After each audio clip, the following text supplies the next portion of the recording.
What is going on, everybody? It is Monday the 24th. It is your boy Vitalis coming from Sacramento, coming from the caverns, the bowels of Sacramento to give you the Sharp Report today. So let's go ahead and dive into it. We have one Monday night football game, the Steelers and the Tampa Bay Bucks. And then we have a little baseball, which I'm bringing up right now for you. Let's go ahead and bring that up. Let me just do it by schedule. So, what's up, Reggie? Thanks for tuning in. Let me know how you guys did yesterday. I went 2 for 1. I lost on the Patriots. When you allow Matt Stafford and the Lions to make you look dumb, Giselle is going to beat you up and make you sleep on the couch for the night for being a loser. But that's Brady's problems. So I was positive, so I guess I'll move on. And let's go ahead and get into tonight's game. So for the football, for NFL, oh man. All right. So I have 22% of the sharp money coming in on the Steelers tonight. And I can see this as a contrarian play. The reason why is the Steelers, if I'm not mistaken, are 0-1-1.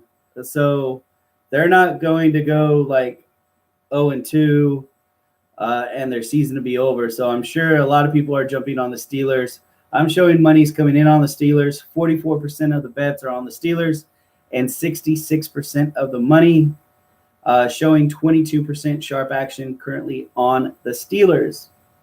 I can tell you I picked up – hey, Tony, what's up, buddy? I can tell you I picked up the Steelers yesterday. I took the money line at -103.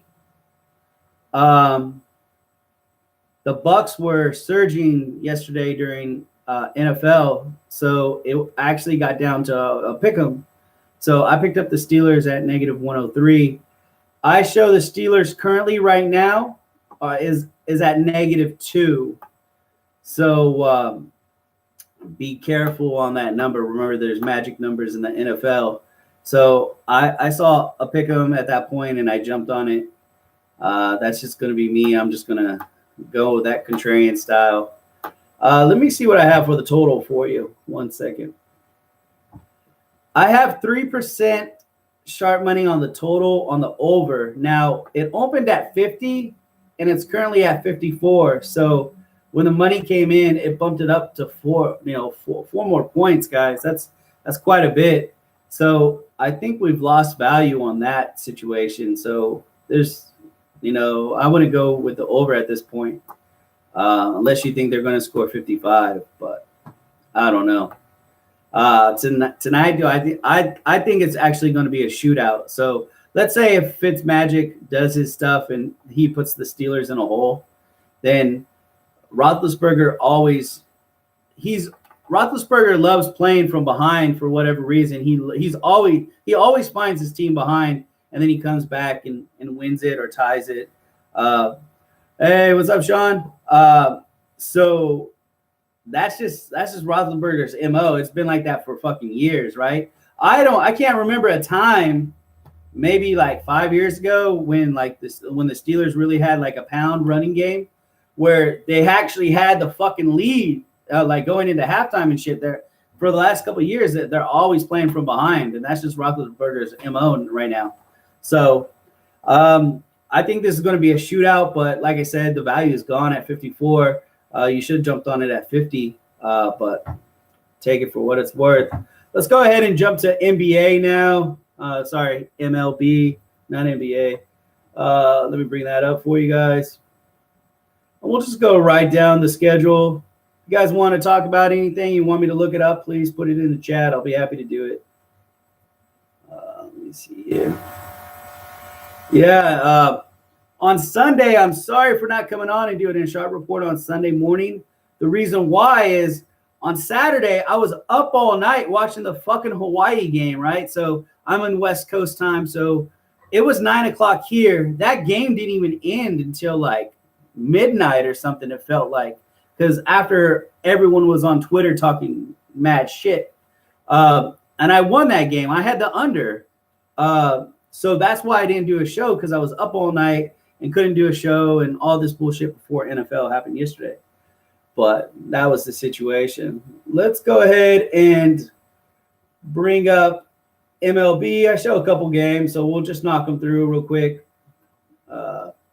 So the first game is Miami versus the Nationals. I have this at an even. There's no sharp money at all on this game. They're just staying away. I'm showing the Nats are getting negative 250 against the Marlins. Come on, the Marlins have really nothing to play for. So game is a complete skip. Next is Astros and Blue Jays. I show Blue Jays getting some love here, and I'm showing 13% of the sharp action coming in on the Blue Jays, because you were getting plus 170, right? So a lot of people are just, hey, what's up, Ralph? Thanks for tuning in. A lot of people are just going to take the Blue Jays, take that plus 170, and see what the Astros are doing. Because remember, the Astros, I believe, already locked it up. So they've locked the division. They have nothing to play for. Last time I checked on the A's needed one or two more to lock up the wild card to go against the Yankees, right? So the Astros already locked it up. They have nothing to play for. They don't care. So at this point, at plus 170, hey, I'll jump on the Blue Jays, and hopefully for one unit I'll get lucky. That's what the sharps are thinking. Let me see who's pitching. Hold on, guys. I didn't look, so hold on. And of course, fucking ESPN has the shit out of order. Hold on. Okay, so the Astros have Cacho. I'm not going to pronounce his name right. He's the worst in the rotation, right? Out of all the Astros pitchers, he's the motherfucking worst. Plus, you might have triple A's in there because the Astros already locked it up. So I'm the Blue Jays, plus 170. I got the Astros over 9. I like that, especially with Kutcher pitching. Fuck. And then you got Estrada.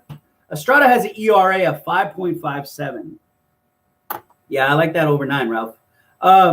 So I'm just saying, I show the sharp action coming in on the Blue Jays, and I don't blame them. I don't blame them at all. Next is the Yankees and Tampa Bay. You guys aren't going to believe this. I have no bets coming in on this game at all. Like, they haven't posted it, or I have zero bets, so zero information. I can't give you guys anything on it. So let's go ahead and go to Baltimore and the Red Sox. I show 14% are coming on Baltimore at plus 210. Once again, this is only a contrarian play because the Red Sox already locked up their division, I believe. They locked it up a while ago. So they're just saying, hey, I can catch this plus 210 with triple A's in. And let me see who's pitching for the Red Sox. Hold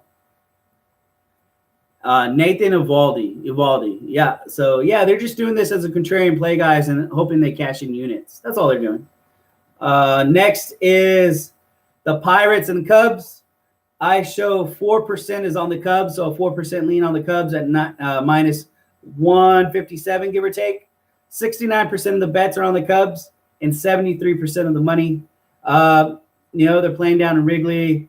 I'm not too high up on the Pirates hitting lately. So, yeah, I can see that. Next is the Indians and White Sox. I show a 3% lean for the White Sox at plus 215. Once again, guys, the Indians were in a bad division, right? They got born lucky to be in that division with all the fucking bottom feeders. So the Indians really don't have to do anything to clinch their division. And so they're just going contrarian on this play. The Indians are so far above everybody else, it doesn't matter because they started in a bad division. It's a bad division. Let me see what Ralph's saying here. Waiting for the Yankees to name their starter. Yeah, I'd like to see who they're going to throw against the A's, to be honest, because we all know that the Yankees have problems hitting left-handers, right? But the A's left-hander, and I'm forgetting his name. He just went out with like an elbow like Tommy John's or something like that, and he's fucked. So I don't know who the A's. Did the A's name their starter yet? Let me know, or have they locked it up yet? I remember they needed one more game to lock it up. But anyways, if you guys know, throw it in chat for me. But we know that the Yankees can't hit left-handers, so it would have been nice to have that left-hander before he went to Tommy John's. Let's go ahead and jump to Milwaukee versus the Cardinals. I show public money coming in on Milwaukee heavy. 80% of the bets are coming in on Milwaukee. There's no sharp action right now on this game. It just says 80%. The public is just dumping money on the Brewers right now, the Milwaukee Brewers. So I don't have any information to give you, but at plus 120, if I check the lineup for the Brewers and I have the Brew Crew and I have the normal launchers out there, yeah, plus 120, I would take that too, guys, because I'm getting a great lineup, and you never know what might happen. Then we go to the Phillies and the Rockies. I show 12% is on the Phillies at plus 120. I show that the steam has brought it up to plus 140 now. That's a little concerning. More money is coming in on the Rockies. But remember, they're in Colorado, right? So you have that Coors Field fade that people love to fucking bet. So at plus 140, you have a team that has some like hitters, right? You have Hernandez, Hoskins, and a few others. You put them in Colorado where the ball does fucking wacky ass shit. You never know what you might get. Plus, you can get them at a plus 140.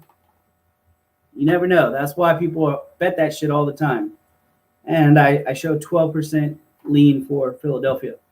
Excuse me. All right, so let's go ahead and go to the Dodgers in Arizona. Dodgers, 4% lean. Hey, what's up, Nasty Nate? What's going on, buddy? I show 4% lean for the Dodgers. Public and sharps are all over the Dodgers, guys. It's at minus 170. It's went down to minus 159, kind of concerning. 80% of the bets are on the Dodgers and 84% of the money. That means sharps and the public are all pouncing on the Dodgers. Team launch angle. The Dodgers have everything to play for in a tight division. Arizona's in their division, and the Dodgers are going to want to crush Arizona to make sure that no one catches them. Take the Dodgers tonight. I like that. I actually like that play, so let me write that down. But at negative 159, what I'm going to do, because I bet through 5 dimes, I'm probably going to take a -1. So I'm going to take Dodgers -1, probably get that line down to like negative 125, something like that. But I'll just let you guys know. Dodgers -1. I'm going to definitely look into that. If I'm not mistaken, the A's are 1 win away. Okay. Yeah. Last time I checked on them, they were 2. I know they won 1 over the weekend or something like that.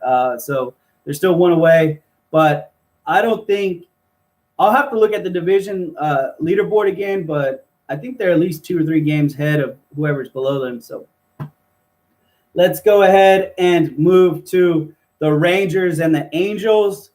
I have the Rangers getting mad love from the Sharps at 20% at plus 145, 150. 32% of the bets are on them, but 52% of the money. There goes that 20% angle we're looking at. And let me see who's pitching, because I see it's down in Anaheim or whatever. Let me see. All right, so you have a triple A for the Rangers, which I would have to do some research on. Adrian Sampson, and then Felix Pena. Pena is not that great, but I don't know too much about Sampson. But I am showing that. I wonder if that's the kid with the fastball that pitches at like 97 to 100 every pitch. I'll have to look into him. But I'm showing love coming in on the Rangers side at 20%. Then we go to the A's and Seattle.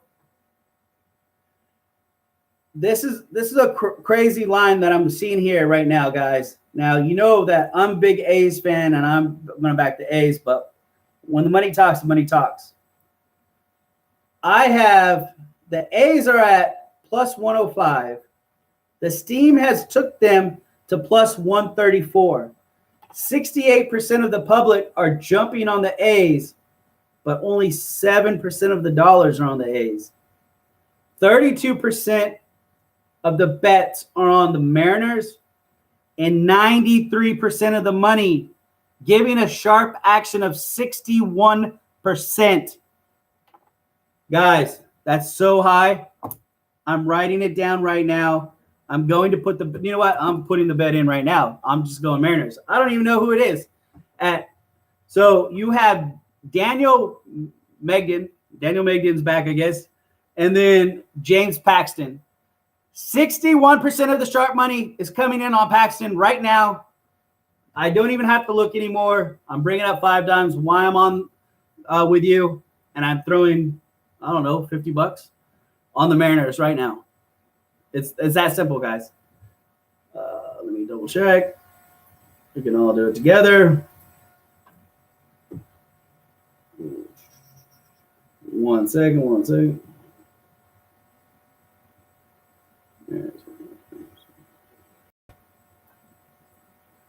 So the Mariners on 5 times, the Mariners are getting negative 144 right now.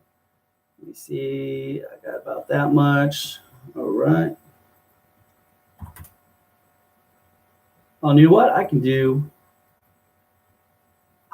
Mariners -1 for minus 101. I'm going to do that.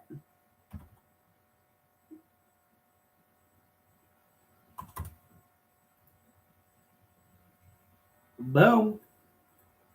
All right, it's locked in, guys. Locked in. Thanks for paying attention and holding on for me. All right, let's see what else is going on. Let me get back to that screen. Sorry about that. All right, so once again, 61% of the sharp action is coming in on the Mariners and Paxton right now. So I show the public is on the A's at 68%, but there's no money backing the A's at all. I've just jumped on the Mariners. Heavy sharp action is on the Mariners with Paxton on the mound. I took it. Then the last game we have is the Padres and San Francisco. I show a 5% lean for the Padres at plus 115, 120. But the public is heavy on San Francisco. Now, San Francisco has been winning games at home, which they're at home. But when they're on the road, they're fucking horrible. They're like at an 18 or 15% chance to win when they're away from home. So I show the lines at about negative 135. So if you like San Francisco tonight, if the lineup's average, check the weather and shit like that. But it's a 7:15 game on West Coast, so you have time to kind of play with it. But I show the public is on the San Francisco. San Francisco does win at home in AT&T Park. They know how to load the batters a certain way in that fucking park. It's a pitcher-friendly park. So take it for what it's worth. I show sharp action on the Padres, but I'm not really backing the Padres when San Francisco's at home. It's just they just been pulling shit out. So under 7.5 for the Giants. Let me see who's pitching. Hold on.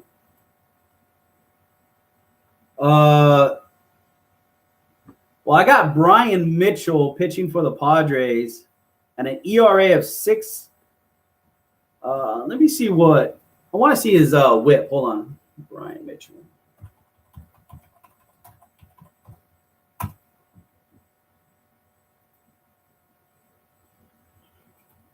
One second, guys. All right, no, Ralph. So Brian Mitchell has an ERA of 6 and a whip of 1.83. That means that he allows every inning, he allows 1.5 or 2 runs on the bases every inning. That's how his whip is stated. This kid is horrible. I don't even know too much about him, but from what I'm seeing right now, horrible. I can't back 7.5 unless the fucking moons are aligned down in AT&T Park today. I see San Francisco killing this game. This kid's bad. So take that for what it's worth. What I did want to see, I was going over these pictures real quick, and I wanted to bring up something for you. On the Pirates and the Cubs, I show one of my favorite pitchers are pitching, and his name is James Talon. James Talon has been killing it this year. He's 13-9, but his numbers are deceiving because the Pirates can't fucking hit the ball to give him any support. I've been winning a lot with the F5, right? So F5 under with Talon, I've been winning a lot of money, guys. And with a game like this at 4, so the over and under is at 8, right now. So you could probably get the F5 at 4. So it's probably under 4 at minus 115, minus 110, probably minus 115. But then you put Cole Hamels on the mound too. So Cole Hamels is for the Cubs. Cole Hamels can pitch. The only thing is this poor bastard was in Arlington at the time and got traded over to the Cubs, if I'm not mistaken. And he can pitch too. So you got both of these pitchers there at Wrigley. I would have to see the wind conditions, but F5 under on this game, guys, is something I would definitely look to. And I'm going to write that down too. F5 Pirates. Because look, you got Talon pitching, you got Hamels pitching, right? You got the Pirates who can't fucking hit the ball right now. And I can get a 4. If someone knows the wind conditions, throw it up in chat. But I'm definitely going to look that up and see what I can get in that game too. But I just wanted to tell you guys that I've been winning a lot of money with James Talon in the F5 under. So take it for what it's worth. I'm just going to scroll through the pictures real quick, just to make sure I'm not missing anything.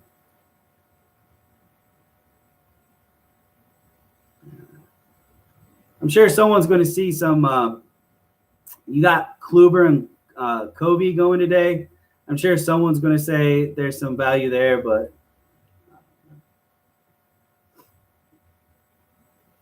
Robbie Ray is pitching for Arizona. I hope he chokes. And yeah, that's it. That's it, guys. So just wanted to bring all that information up. So we ran about 23 minutes here. I don't see any questions up. I just wanted to say thank you for everyone for tuning in. And I'll try to get these out every day if I'm not staying up late betting on games. Next weekend, I will be up in Reno or Lake Tahoe for the NFL Sunday. And I'll try to do a live feed like this. I'll have my cousins with me. We're going to go up there and bet NFL and just have a great time. So I'll try to do a live feed for you guys, show you my tickets, and have just a great day. So please stay tuned for that. It should be a lot of fun. And thanks for tuning in as always. Please like, retweet, so I can keep doing these shows for you guys. Love you guys. Have a great day. Best of luck. And I'll try to have a 2:30 show, but I got some shit to do, just like you guys got shit to do. So I'll try to come back. But love you guys. Talk to you later. Bye.